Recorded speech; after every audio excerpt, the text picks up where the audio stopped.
Welcome to Man Does Tech, where I solve the problems you didn't even know you had. In this video, I will explain how to start Honda Pilot with Remote Full Guide. First, confirm the vehicle is parked in park and the hood is closed before using the remote start. Next, press lock twice, then press and hold the remote start button for 3 seconds. Watch the lights flash and engine start confirmation sound. Finally, verify climate settings and check dash warnings before driving away. Make sure the Pilot is properly prepared before using remote start. Check that the hood and all doors are closed, and confirm there are no active maintenance lights.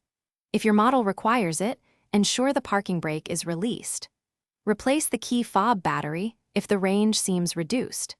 These simple checks help prevent the system from blocking remote start and keep you from getting a surprise when you return to the vehicle.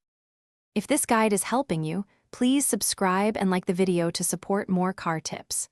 Quick recommendation: upgrade your clean game with the Shark AI Ultra Robot Vacuum. It has voice control and smart mapping so you can focus on driving, not dust. I use it to keep floors tidy while I handle vehicle prep. Check the description for the link and other deals. Now let's get back to the video. To remote start your Honda Pilot, stand within the effective range and press lock once, then press and hold the remote start button for 3 seconds until lights flash and the engine starts. If the engine does not start, check the dash for immobilizer or maintenance alerts and verify the fob battery.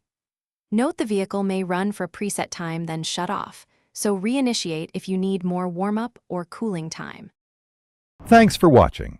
If you found this helpful, don't forget to like and subscribe.